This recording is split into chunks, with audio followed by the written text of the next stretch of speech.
Olá! Olá, gente, boa noite. Hoje mais um Entre Vozes, novamente com o professor Ivo. Estamos aqui hoje para conversar especificamente sobre o filme Parasita, uma troca de olhares, aí um diálogo entre nós. Oi, Rosana, seja bem-vinda. Paulinho, seja bem-vindo. Valéria, que bom que tu tá aí, Valéria. Seja bem-vinda também. Como é que vocês estão? Quanto tempo? Só que não, né? Passamos a semana toda juntos, né? Olá, sejam bem-vindos todos que forem chegando. Nesse início eu vou conseguindo, né? Ir falando o nomezinho de cada um que eu vou identificando. Sejam muito bem-vindos. Quem já é daqui, já está acostumado. Andréia, seja bem-vinda. Ivo, já estou te chamando. Então sejam muito bem-vindos vocês que estão chegando pela primeira vez ou para quem acompanha, é sempre uma satisfação muito grande, né, poder dialogar. Wilton, seja bem-vindo também. Estou chamando aqui o Ivo, o professor Ivo, para a gente papo, né, que teve início na, gente, hoje é sexta, né, no domingo. Olá, Ivo. Boa noite. Tudo bem? Seja bem-vindo. Muito obrigado. Novamente, tudo bem? Tá tudo certo aí? Graças a Gente, se Deus, ótimo. puderem, vão nos avisando se tá tudo bem, se vocês enxergam bem a nós dois, se ouvem bem. Eu tô ouvindo bem e vendo bem o Ivo. Tu também me vê bem e ouve bem, Ivo? Como é que tá aí? Perfeitamente. Está Tá ótimo. tudo certo? Tá, né?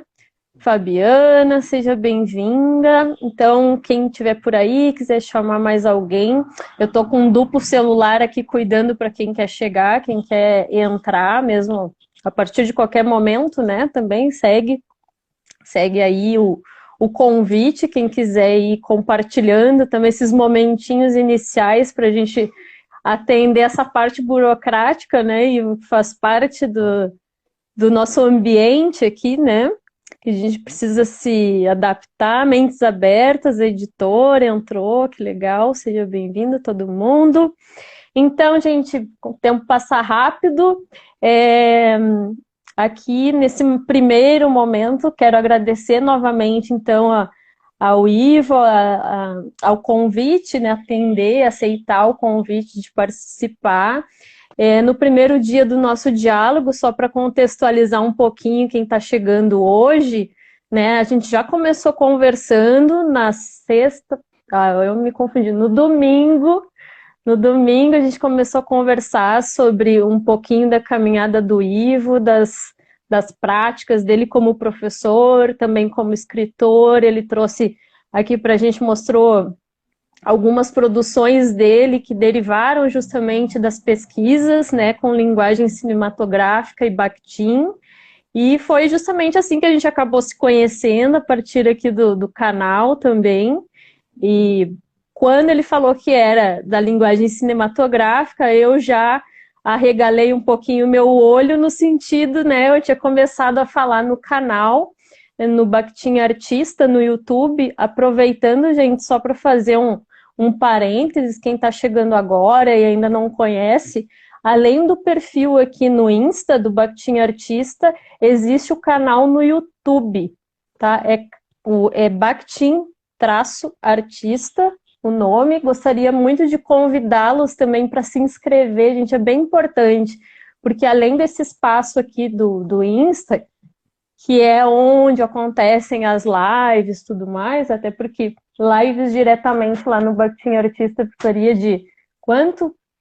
1.000 inscritos, não é a realidade, né, para a gente fazer diretamente lá, mas assim, também tem a programação de vídeos específicos lá, diretamente lá, então quem quer ficar por dentro também não deixa, por favor, de fazer essa ponte também, para estar informado em primeira mão, trazendo um exemplo justamente, né, os vídeos a respeito desculpa, do Parasita, do filme, que eu comecei a falar lá sobre alguns aspectos que me chamaram a atenção no filme Parasita, com esse olhar bakhtiniano, né, E aí, quando o Ivo me disse que trabalhava com linguagem cinematográfica, eu disse, ah, que legal, eu já estava um tempo querendo justamente dialogar com alguém, com algum colega, e melhor ainda, né, se for um colega também, assim, que veio um combo junto, né? Alguém que já tinha assistido o filme e ao mesmo tempo também se debruça a reflexão sobre Bakhtin, o pensamento bakhtiniano. Então, fiz esse convite, ele aceitou. Então, hoje a gente está aqui especificamente, claro, se alguém quiser fazer alguma pergunta a respeito, né, da caminhada do Ivo, também um pouquinho das pesquisas dele, pode fazer a qualquer momento, mas hoje o foco é a gente falar de cinema mesmo e desse filme particularmente. Claro, se quiserem, aproveitem o espaço, podem perguntar de outras situações, mas o foco inicialmente, o nosso propósito aqui hoje, até porque o tempo é curto, é a gente trocar as nossas ideias, impressões, né, sobre o Parasita. Então, eu vou te deixar assim com a palavra, Ivo, nesse momento. Lembrando que a gente tem um sorteio hoje, né? O Ivo vai presentear aí duas pessoas, é isso, né? E ou 2 livros. E aí, claro, se tiver um sortudo aí que ganhe 2 exemplares, não sei nem se é possível, mas são 2 exemplares, né, que vão ser sorteados. Então, uns minutinhos antes, a gente vai acompanhar aqui o sorteio junto, para quem estiver aqui com a gente até esse momento, né, e tiver feito seguido as regrinhas aquelas. Então, eu agradeço a todos pelo empenho na divulgação aqui da live, ao Ivo também. E vou começar com a escuta, Ivo, também, da tua fala sobre o filme, por onde tu quer começar, fica bem à vontade. Obrigado, Marice. Boa noite. Boa noite a todo Boa mundo que está noite. assistindo. Quero agradecer a presença de cada um que está vendo, meus amigos, colegas de trabalho, pessoas que ralam comigo o dia todo, professores que já trabalharam comigo, alunos do meu curso de cinema e linguagem que estão aqui me prestigiando, alunos do Nordeste, lá da Paraíba querida, do Grande Nordeste, que fizeram pesquisas, estão publicando agora artigos que eu tive o prazer de ler, muitos sobre cinema. Minha filhinha Carmela, que está assistindo, filha, o pai tá vendo, hein? Então, hoje ela entrou, da última vez ela estava fora de casa. Minha família, quero agradecer a todos. Se eu não nomear por causa do tempo, que a gente tem que ser um pouco mais sucinto, né? Bom, tô vendo o Wilton ali de Maceió, fez um convite também para dialogar.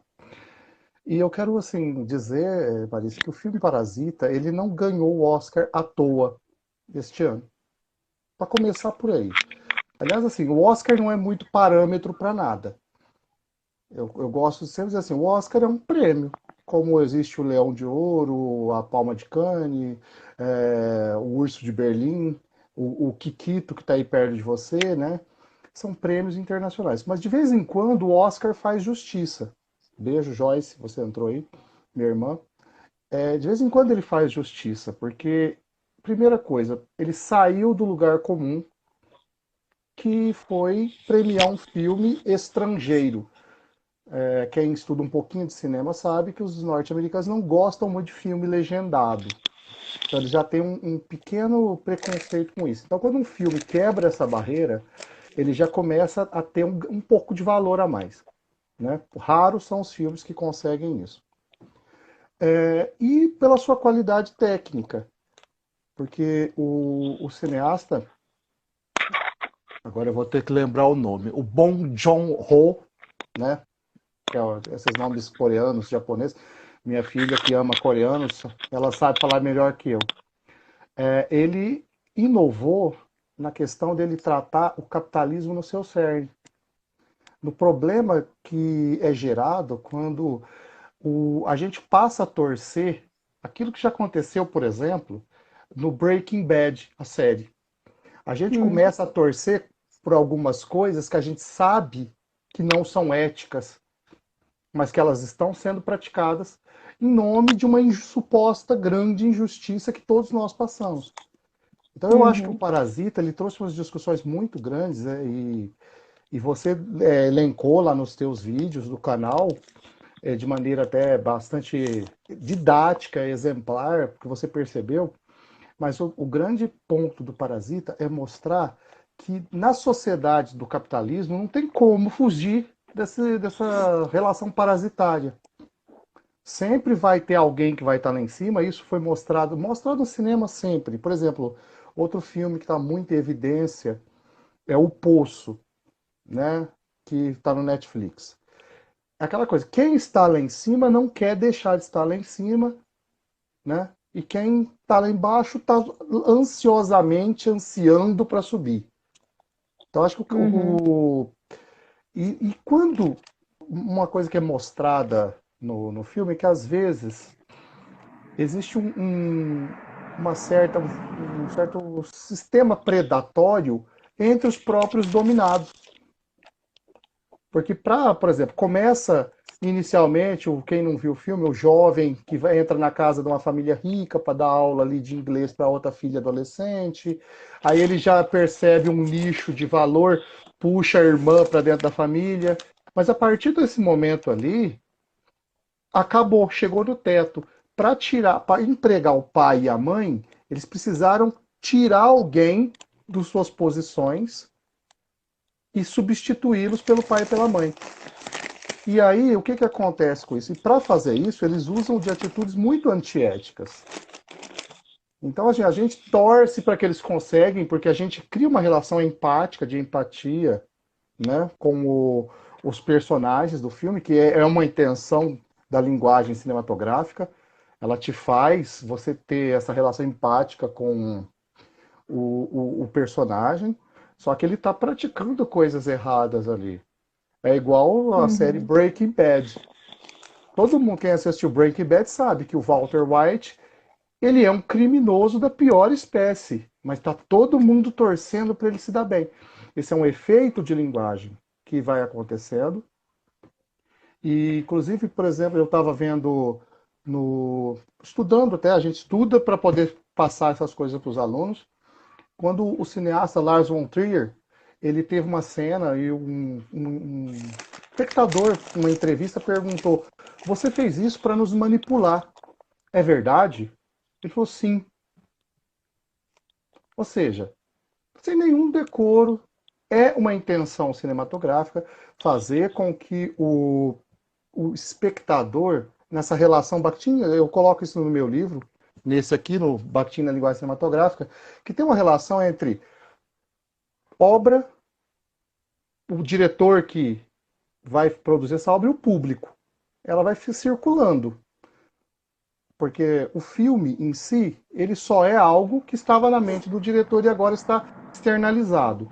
Nós, como público, estamos aqui dando contrapalavras e transformando aquelas palavras em nossas e dialogando.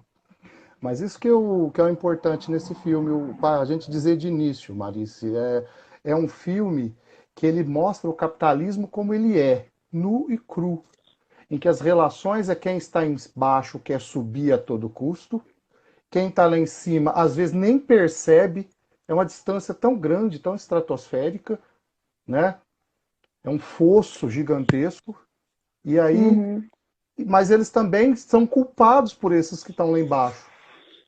Tanto que o filme, ele é sempre a imagética do filme, essa semiótica que ele trabalha, ele sempre trabalha nessas relações alto e baixo. Os ricos sempre são em planos altos, os pobres sempre estão embaixo. Para começar pelas casas, né? Ivo, antes de tu entrar, porque eu tenho um comentário que eu quero fazer depois também, que é bem nesse ponto, guarda aí por gentileza essa ideia das casas e tudo mais, mas eu queria pontuar algo, né, nesse diálogo, quando tu vinha falando justamente a questão do capitalismo, isso a gente já é sabido, né, do filme, da trama, do Parasita, que o central, né, do filme são essas relações, né, capitalistas, e aí se a gente pensa em Bakhtin, né, a relação, óbvio que ia ter uma relação, um diálogo muito forte, até porque Bakhtin é marxista dialético dialógico, então toda também essa relação do olhar do opressor e do oprimido, de como é que se dão essas relações, né? Também tenho coisas a dizer em relação a isso, mas antes propriamente de entrar no filme e tendo, de certa forma, relação com o filme, com essas posições, né? Porque a gente vai falando de lugares, posições privilegiadas, né? Se a gente usar também esse nosso contexto aqui do nosso diálogo, né? Que a gente acabou já falando um pouquinho na primeira live, né? Nós dois aqui no momento, né? Somos pessoas privilegiadas e quem está aqui também com acesso à internet, num momento social que a gente está vivendo extremamente caótico, né? Com pessoas que não têm acesso, a gente sabe, à educação, ou não tem um celular, ou não tem uma casa, não tem água encanada, enfim, nós todos que estamos aqui, ocupamos posições privilegiadas, né?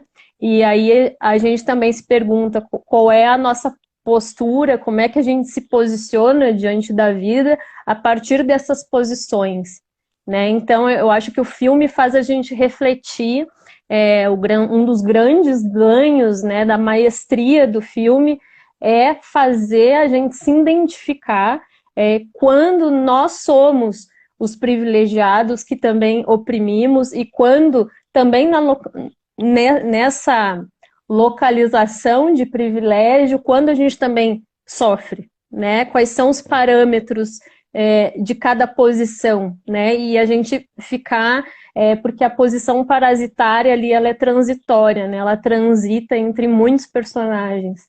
E isso é fantástico, justamente. Aí vem, eu tenho até um olhar, sentido um olhar muito polifônico em relação ao Parasita, assim, me ficou uma impressão muito forte em relação a isso, justamente porque não se trata só dessa relação pobre e rico, dicotômica, né, que a gente vê muitas vezes numa tradição literária, e aí vem todo esse olhar bakhtiniano para esses sujeitos, para esses seres que mobilizam diferentes ideologias e que todas essas ideologias são importantes, né? Estão coabitando. Deixa eu só ver que teve um comentário aqui que eu acho que é da Rosana.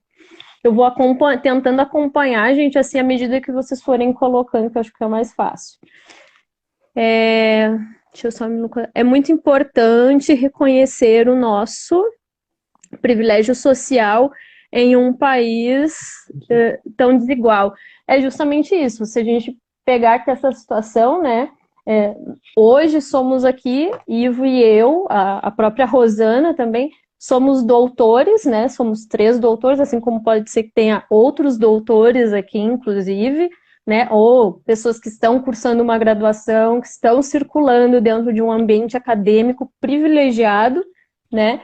E a gente também se colocar na posição, não só dentro dessa posição hierárquica, entendendo o privilégio como essa forma, às vezes, essa voz dominante, né? Só como o professor, a professora, alguém que detém um saber justamente pela posição, mas também e principalmente pelo privilégio, né, de que gozamos, de perceber as riquezas de todos os lugares de fala, né? Então, imagina ter pessoas aqui, e aí essa é a proposta do canal também para quem não conhece, a gente também dialogar com quem é bakhtiniano, com quem nunca ouviu sobre Bakhtin e que possa conhecer, né? E a gente poder trocar e entendendo os nossos olhares não como a verdade absoluta. Por exemplo, eu e o Ivo, nós vimos o filme, assistimos o filme,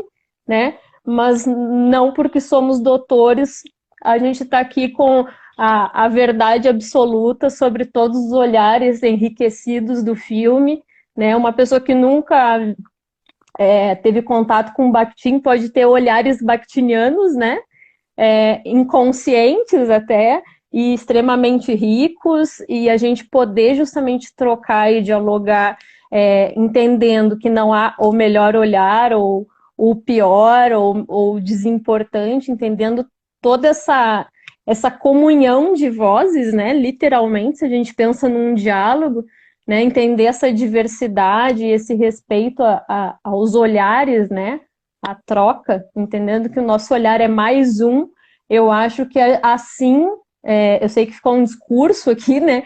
Mas eu acho que assim é que a gente é, concretiza o que Bakhtin fala, que a gente precisa também se adaptar aos gêneros, né? Então, o doutor, ele não é só o professor, né? Aquela voz que está ali para orientar, para ofertar um conhecimento, mas está ali também, especialmente para aprender, né? Está ali também para ouvir, para se fazer escuta e aprender nesse processo, no próprio diálogo, né? Então, essa adaptação ao gênero vida, né? Que eu acho que às vezes falta esse olhar empático para o mundo. Então, assim, desculpa, gente, é até um desabafo, né? Então, mas faz parte das nossas vozes, assim, a gente poder trazer também isso, porque eu acho que o filme, ele trata justamente disso, dessas questões todas, né? Quando a gente pensa na nossa vida, na nossa relação, Bakhtin fala, né? Vida e arte, né? Então, é um pouquinho isso. Ivo, vou te jogar a bola agora. Eu vi que tem um comentário, não sei se de repente a gente segue por ele aqui. Vamos ver. Analisar um filme com um olhar filosófico e ter um novo olhar na obra apresentada. O filme Parasita realmente foi merecedor dos prêmios que ganhou. Com certeza, concordo muito. Sim, Ivo, pode. é aquela coisa, Maris, por exemplo, eu tenho aqui, hoje eu percebi nas entradas, alunos do meu curso de cinema e linguagem, e tem alguns alunos do meu módulo da disciplina, da especialização de tradução, estudos tradutórios que eu estou trabalhando nesse momento. E eu sempre gosto de frisar para eles, e você é testemunha, que eu acho que a gente constrói o conhecimento a partir da voz do outro. A partir da voz do outro que a gente vai modificando, colocando, eu vou aprendendo. Hoje, antes de começar a live, um aluno me perguntou: professor, você tem alguma dica para... Porque eu tenho a minha companheira está num estudo sobre um grupo de feminismo e ela gostaria de filmes que da temática feminista. Eu acho que a Gabriela está vendo aqui, eu fui pedir para a Gabriela que ela é uma garota muito engajada, inteligente, que eu conheci lá no Nordeste, ela mora no Recife, e ela me deu dicas, pedi para minha colega, a Giane, que é uma colega de trabalho, pedi, ela me ajudou, ou seja, é na voz do outro que a gente vai construindo. E a partir do momento que eles me deram, alguns filmes eles me falaram que eu já conhecia, outros não, aí eu já anoto que eu também vou querer ver, aí eu vou ficar maior, porque antes eu era o Ivo menos estes filmes. Agora, em diante, eu serei o Ivo mais estes filmes. É isso que o Bakhtin vai dizer quando a gente vai pegando da palavra alheia, né, e vai transformando em palavra nossa. E vai criando aquela relação da tríade bakhtiniana, que é o eu para mim, eu para o outro e o outro para mim. A gente vai criando essa circularidade, vai se constituindo.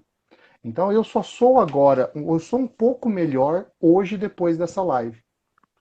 Depois dessa conversa contigo, depois de ver pessoas entrando pela telinha, e a gente vai se aculturando mais, as pessoas vão gostando, elas talvez ouçam alguma coisa que não sabiam, mas não quer dizer que eu fui melhor, simplesmente que nós trocamos uma ideia, assim como eu acabei de pegar algumas ideias de outros colegas.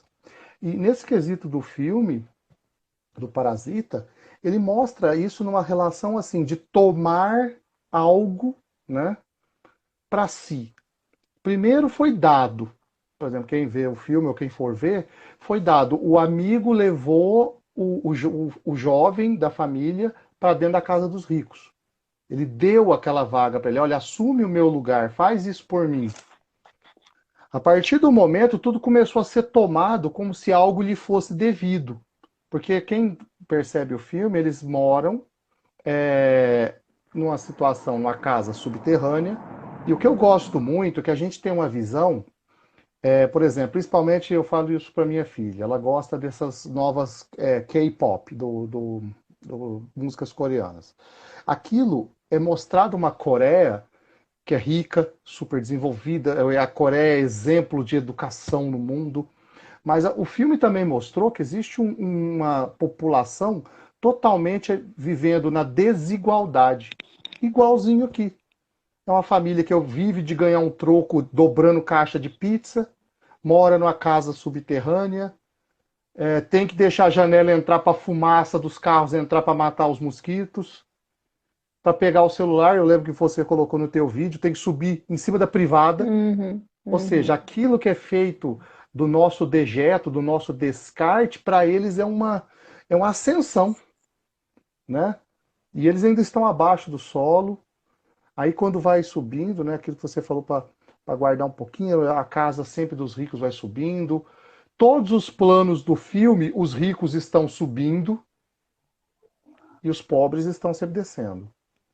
E eu gosto muito de uma cena, é aquela coisa, mesmo quando eles estão subindo, né, algumas coisas ainda tentam fazê-los frear.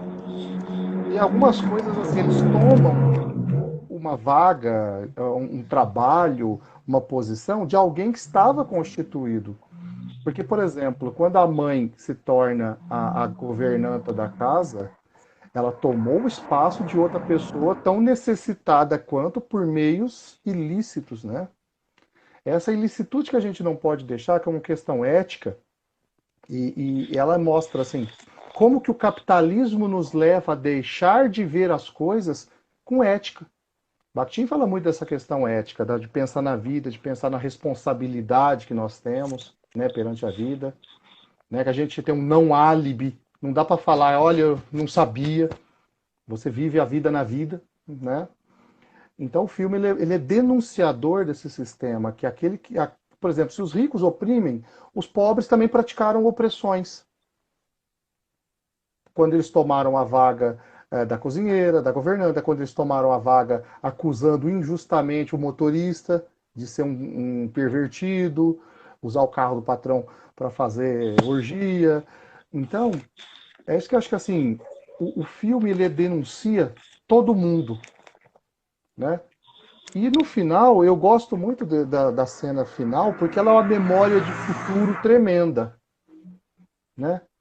O jovem que sofreu lá, eu não vou dar spoilers gigantescos, mas sofre um problema, fica lesionado.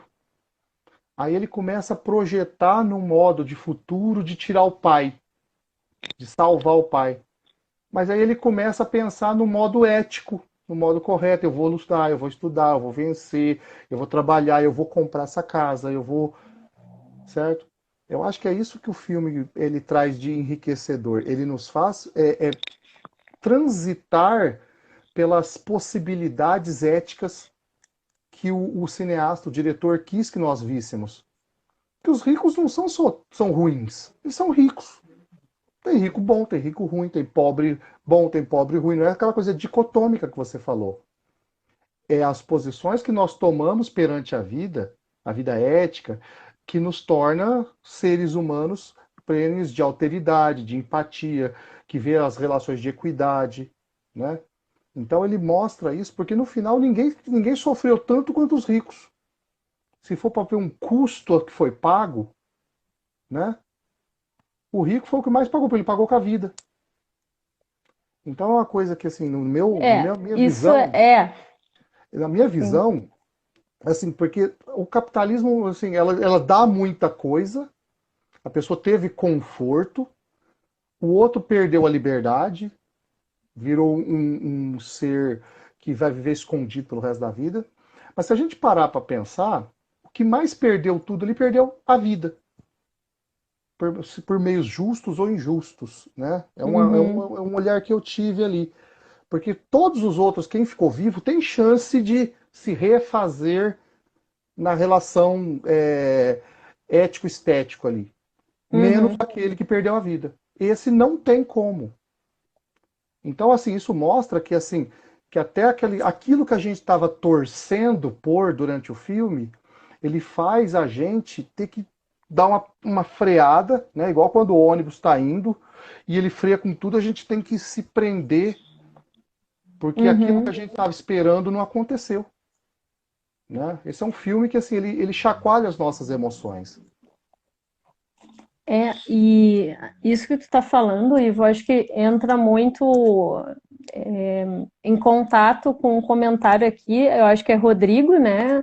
O Rodrigo está falando sobre a questão da carnavalização, que ele ficou pensando sobre isso, nessa questão da inversão de papéis, né? E realmente a carnavalização, ele é também, a carnavalização é um sinal também, um indício de quando há essa subversão da ordem natural, né? Do que foge a esse comum, esse olhar comum. Então, qualquer elemento de extravagância, qualquer não, né? Mas aqui eu estou falando assim, se algum elemento de extravagância, e até no sentido da própria imprevisibilidade, porque a trama ela também ela é repleta de efeitos surpresas, né?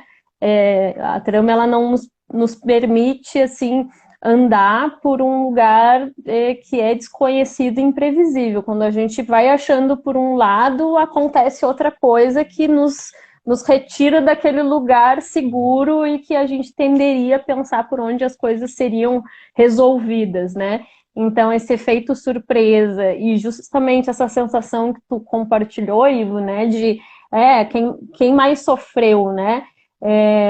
Se a gente parasse para pensar em sentido fatal com a vida, né? A gente chega a pensar nisso.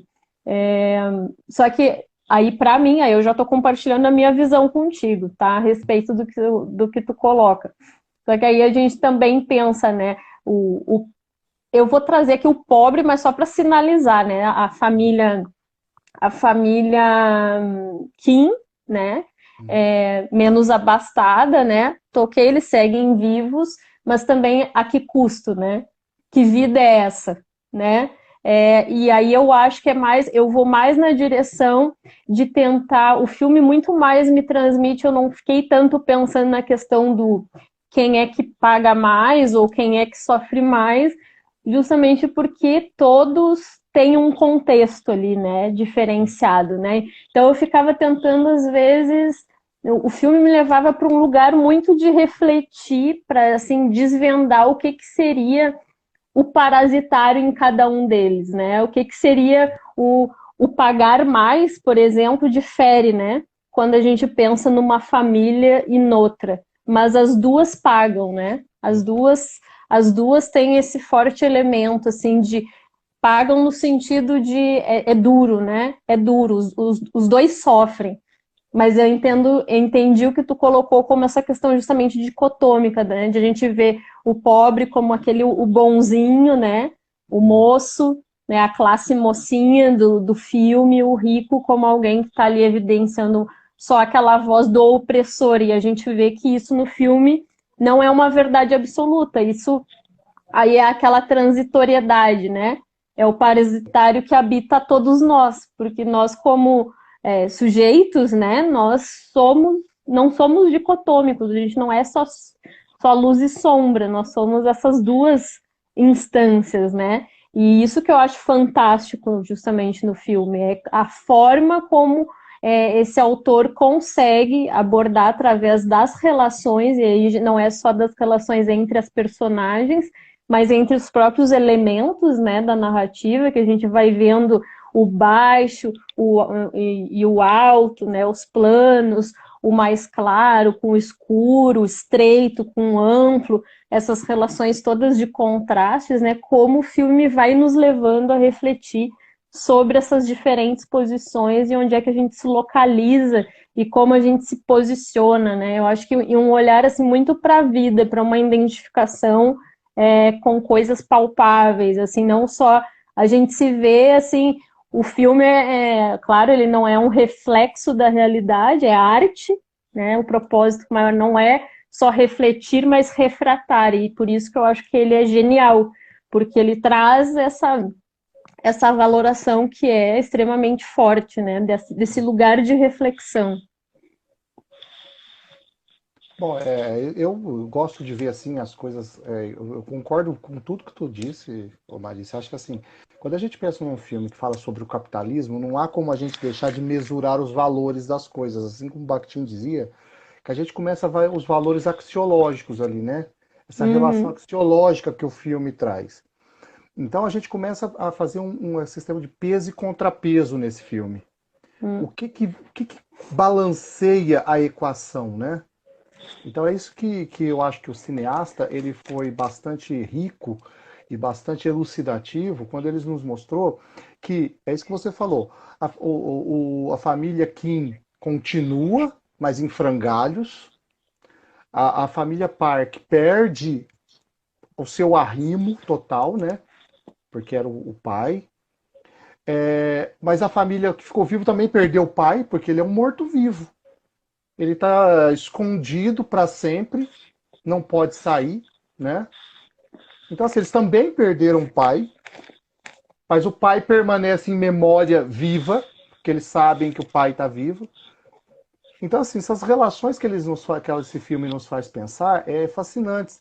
Eu estou vendo ali o comentário que ele fala que a família entra no palácio e passa a controlar a elite. Perfeita analogia da carnavalização.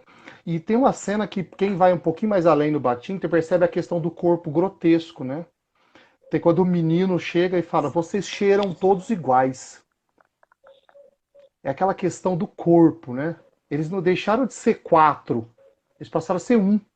Para o menino, colocou todos eles, identificou eles como com assim um corpo, né? É o pai, mãe, dois filhos. Então a criança, aí ele falou, a gente vai ter que avaliar sabonete agora, porque eles, a partir do momento que eles foram vistos como um, eles vão ter que obrigatoriamente se dissociar um do outro.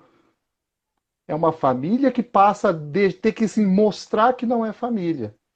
Eu acho que essa questão do corpo grotesco bakhtiniano, eu vejo isso em muitos filmes, né? Um filme que fala muito disso é o Valente, quando a mãe vira urso, né? É aquela coisa assim que ela é rainha, mas ela vira um urso, então aquele corpo todo grotesco. Tem outro filme antigo também que era a Nova Onda do Imperador, que o imperador vira lhama.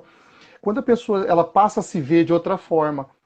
Então, aquela hora a família teve que começar a passar a se ver de outra forma. Eles têm que começar a agir de outra forma porque está vivendo no mundo da família abastada, dos ricos. Né? Porque é inevitável até a gente falar, Marice, ricos e pobres ali. Né? O filme nos empurra para essa dicotomia, mas entre essa dicotomia entre o preto e o branco tem uma grande área cinza, onde essas coisas se misturam. Né? E é isso que é nessa grande área cinza que vive o subterrâneo daquela casa. Uhum. Eu gosto de lembrar daquela cena em que o marido da antiga governanta, que está lá vou chamar aquilo de calabouço, um abrigo antiaéreo, sei lá, e ele tem uma devoção com a família. Ele passa a colocar a família numa questão devocional. A família provê ele. Aquilo passa a ter um discurso até de ar religioso. Ele se Sim, sim. sente na questão de endeusamento, de avisar do perigo, né? Então tem cenas assim que a gente dá risada. Tem hora, por exemplo, a cena que a mulher está tentando escapar, subir nas escadas, a mãe vai lá dar uma pesada nela, joga ela lá embaixo. Uhum. Aquilo mostra assim, quando a pessoa está ascendendo um pouco, ela está chegando à área de luz, ela já foi empurrada de novo. E não foi alguém assim, rico que jogou ela. Foi uma questão até meio Brás Cubas, assim, né? Aquela questão quando o Brás Cubas encontra o ex-escravo que ele tinha libertado e o Uhum. ex-escravo estava castigando os escravos. Isso no século XIX na nossa literatura, mas já mostra que como que essa relação se dá dentro desse capitalismo, né? Dessas situações de, de, de quando o dinheiro, o poder, os status vão se sobrepondo, né? Nisso eu gosto dessa série nova que eu estou vendo na Netflix, que é original de um filme também, do mesmo diretor, que eu vou ler aqui porque senão eu nunca lembro, Bong Joon-ho, Joon-ho, que é o Snowpiercer, que ele é aquela situação futurística em que a Terra esfriou, tem um trem que se movimenta continuamente, e lá na frente fica os ricos que compraram passagem, financiaram a obra, só que no fundo fica os pobres e cada vez mais pobres e até os enjeitados que entraram no trem sem permissão nenhuma. Então a gente percebe que essa temática não é nova na vida desse cineasta. Uhum. Ele só foi descoberto agora mais por causa do Oscar, né? Ele é aquela coisa, né? Os Estados Unidos também, aqui quando ela percebe valores, ela, opa, vou trazer isso pra gente. Não importa que seja falado em coreano, né? Uhum. Então, acho que esse tipo de multiculturalismo, né, presente, ele é universal, né? Eu acabei, tem um filme bobo, acho que no Netflix, de ação, acho que é aquele, o bonitão gostosão que faz o Thor lá, que faz um filme passado em Bangladesh. Mas ainda assim lá você percebe as castas na Índia, como que se separam os super ricos, a miserabilidade completa no entorno. Então acho que eu gosto de ver o tom de denúncia desse filme do Parasita, que ele mostra que na sociedade do capitalismo todo mundo tem tendência a essa relação parasitária. Ou a gente vai ser parasita do governo, ou a gente vai ser parasita de uma companhia, de uma empresa, e aquilo que também o corpo, vamos dizer aquilo que o Bakhtin fala, o corpo que hospeda o parasita, ele também tem a possibilidade de extirpar o parasita a qualquer momento. É isso que tem que ficar claro. Assim, o corpo extirpa o parasita muito tranquilamente e nem vai sentir falta dele. É isso que tem que ficar marcado, né? A família está numa E relação ali de parasitagem, né? Não sei se a palavra existe, parasitagem, mas é uma relação não deixa parasitária. de ser, né? Uma É, parasitagem, não deixa não de sei, ser, a gente vai né? fazer um neologismo aqui agora. Me lembrou da minha aula lá da Hum, especialização com os alunos. A gente está falando de tradução. Essa relação parasitária, a família é o parque, né? É o corpo, mas para um momento ou outro ela extirpar a outra, não custa nada. Ela extirpou outros dois elementos ali e, tipo assim, é a mesma coisa que tirar um band-aidzinho de um machucado já curado. Não fez diferença nenhuma. Né? uhum, Eles se livraram, por exemplo, a governanta estava com eles há décadas. Por causa de uma suposta doença, já se livraram. Então, aquele parasita que estava tentando controlar a elite ali, né? Seria facilmente extirpada por ele sem nenhum problema, nenhum rancor, nenhum assim, nenhum nem remorso, nenhuma saudade. É isso que o filme também mostra muito. O sistema uhum. dos abastados vê essa relação parasitária assim como um mero incômodo transitório que assim nem digno de lembrança vai ser, a não ser quando acontece tragédias, conta como aconteceu no filme. Aí as tragédias marcam, né? Acho que isso ficou bem claro no Uhum. filme. Aí ela não tem como se livrar disso. E sobre essa natureza toda de opressão, oprimido, opressor, dessas transições, esses lugares de fala, o Daniel falou sobre o Paulo Freire, justamente nessa questão também dessa relação educadora também, né, de ver como um processo libertador, e quando não se tem isso, o desejo do oprimido é ser opressor, né, o Daniel falou. Aí tem um comentário também aqui da Rosana. Há também relação do grotesco pelo baixo, isso, exatamente, pelo baixo corporal.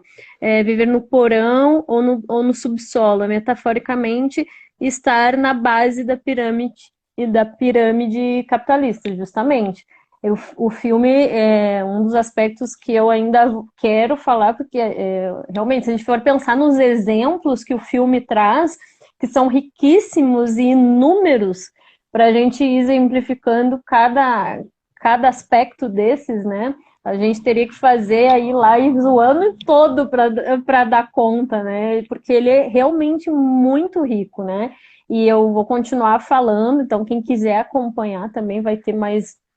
Lá, obviamente, nos vídeos eu consigo falar mais detalhadamente, né, do que aqui a gente trazendo, né, dialogando, a gente vai trocando essas informações, a gente não fica com aquela sensação que não dá conta, né, Ivo, que sempre tem muito mais a Não, ser dito, né, sempre vai ter mas eu acho que uma palavra.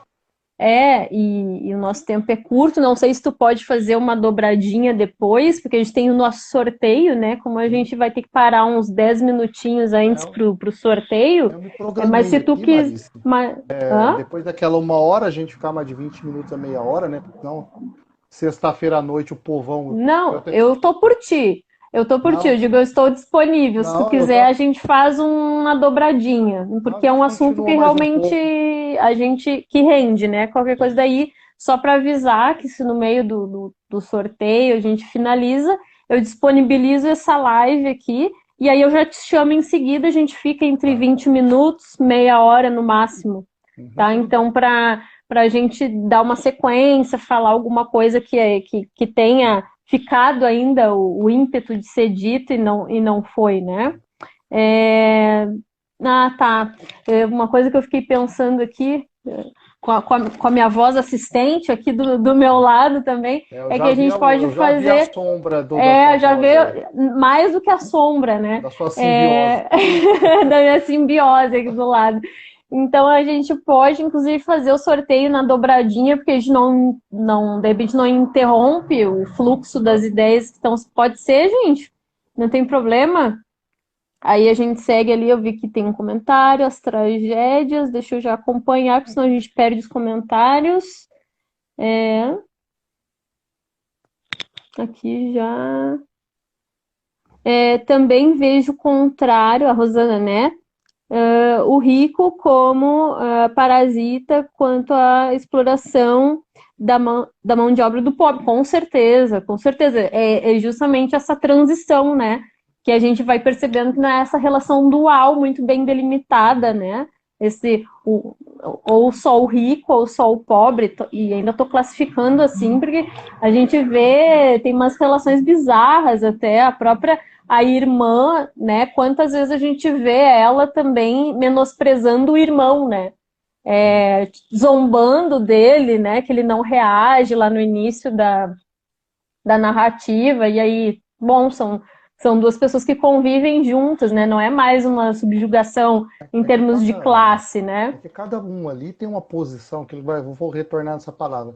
Cada um ali tem uma posição axiológica, hierárquica, com seus valores. Aí eles vão alternando, né? A mãe tem uma posição, o pai tem outra. Eu vi que você falou aí do corpo grotesco, me lembrou também uma das cenas em que o pai o Park, né?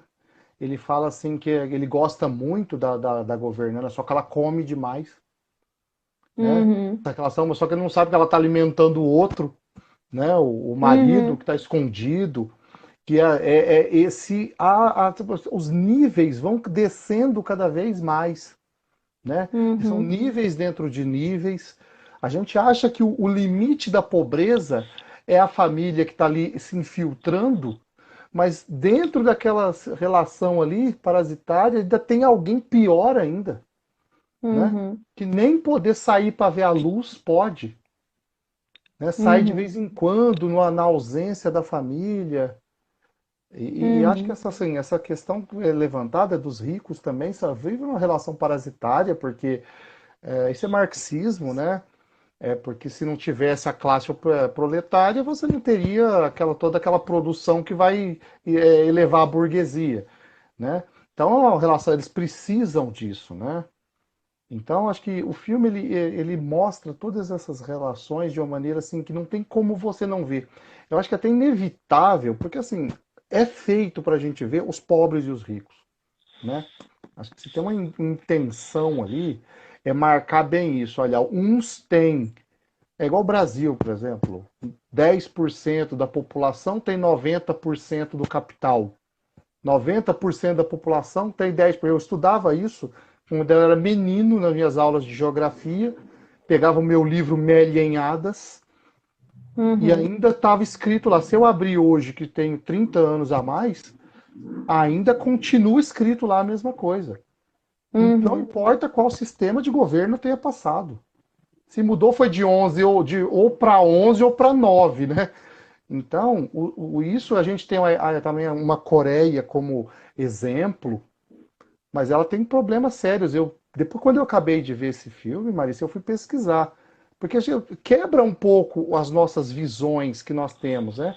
A gente tem uma visão de Coreia, primeiro mundo, né? Era tigre asiático, né? Quando eu estava em ensino médio, tigres asiáticos, etc.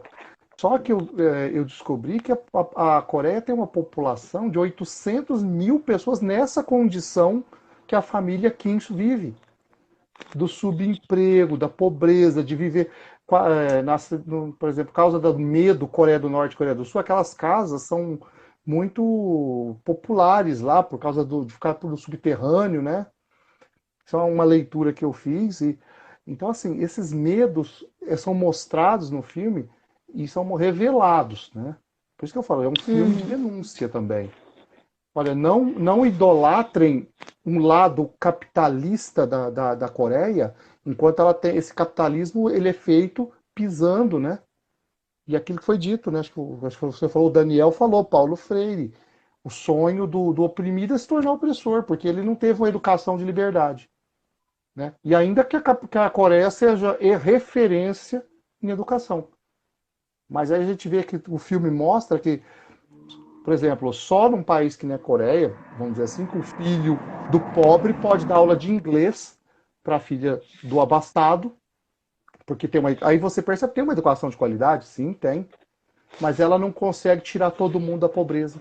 O sistema não faz educação libertária, né? Ele não Uhum. permite, entendeu? Uhum. Acho que gostei bastante de perceber isso. Eu vi aqui que tem um comentário. Vamos Eu ver, não o tô meu vendo os assistente vai comentários aqui. vai me Acontece alguma coisa aí, ajudando. Marisa? Vamos ver. Aqui diz assim o Daniel. Gente, depois eu vou ver mais para trás se eu não deixei, se eu não pulei nada, tá? Mas eu tô vendo aqui o Daniel. Poder da palavra a partir da persuasão, jogo de palavras e contra-palavras, é bem isso aí. Aí eu vi que tinha aqui, porque os irmãos da família pobre não usavam é, sua inteligência, perspicácia para fazer coisas certas. Aí, Então, certo ou errado é muito relativo. o- É aquela coisa, né? A moral, ela é uma construção, né? É uma construção sócio-histórica e ideológica. Por exemplo, já foi moral neste país você ter um escravo. Já foi ético, já uhum, foi legal. Você podia ter um outro ser humano como pertença sua.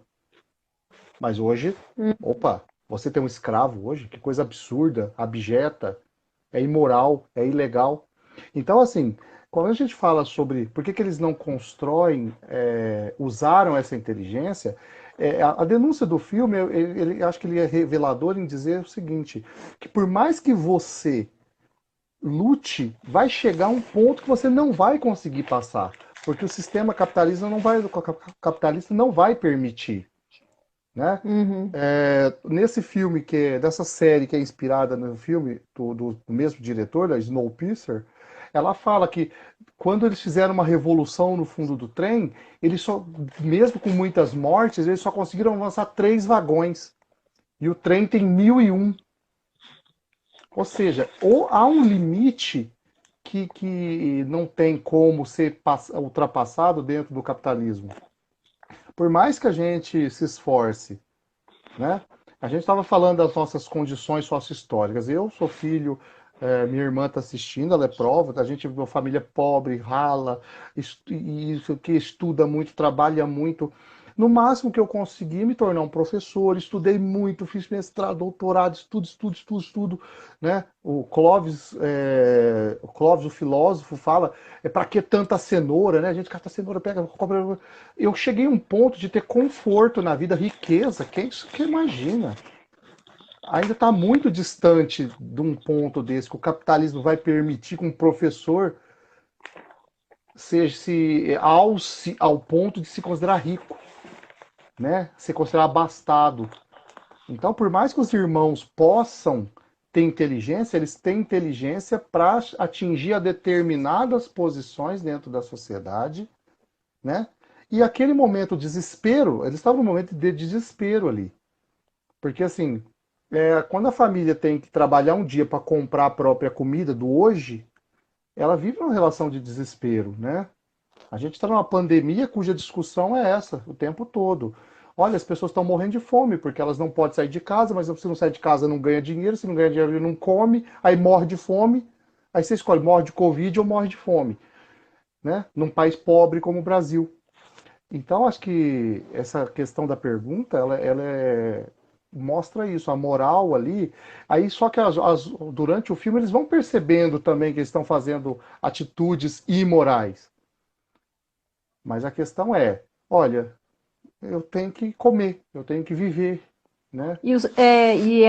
A presença dos conflitos internos, né? Que justamente aborda, traz a presença de personagens densas e complexas, né? Porque o conflito faz parte, quando a gente não vê justamente esse dual muito bem demarcado, né? Então, é o bom ou é o mal, a gente tem aí uma complexidade. O filme, uma das maiores riquezas, para mim, é o exercício de empatia, porque ele está o tempo todo, e aí ele não é só denúncia, ele é revelação também, são duas esferas, não é a mesma coisa, né? A revelação e a denúncia, né? Ele traz esses aspectos, traz a gente a refletir sobre o que está explícito nos nossos comportamentos quando a gente é parasita, ou a gente está, né, sob influência desse parasitário, né? A esperteza e a coragem do pobre. Isso, eu ia falar justamente sobre isso.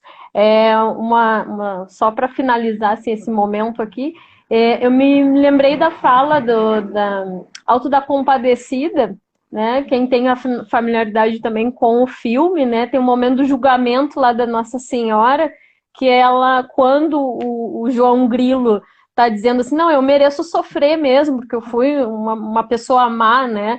Ela disse, não, tu foi esperto, a esperteza é a coragem do pobre, né? Então, essa atmosfera está muito presente ali, né? Então, assim, o que é o certo e aí, né, fazendo esse diálogo, o certo e errado, né? Que nem tu disse, é relativo, porque os contextos é que mobilizam os códigos, né? E se a gente pensa em Bakhtin, isso tem tudo a ver, né? A gente não pode ser gramatical, né? A gente tem que pensar nesses elementos do entorno e que vão nos ajudando a compreender as relações ali também. Deixa eu só ver para finalizar, que tem um último comentário aqui. Digo último antes da gente finalizar aqui. É correto afirmar... Desculpa, moveu ali. É correto afirmar que vejo Bakhtin quando eu me vejo na situação apresentada por algum personagem em um filme? Não sei se tu quer falar, Ivo, sobre isso. Acho que você pode fazer. É que a gente tem 2 minutinhos, eu não sei. Ou tu acha que dá? Tá bom. Eu trabalhei num livro, já faz 12 anos, lá do grupo da Federal, que chamava O Espelho de Bakhtin. E surgiu uma discussão muito grande aquele ano, uma discussão assim, tremenda. E a pergunta era, eu falar comigo na frente do espelho é diálogo? Por que eu estou lembrando disso agora?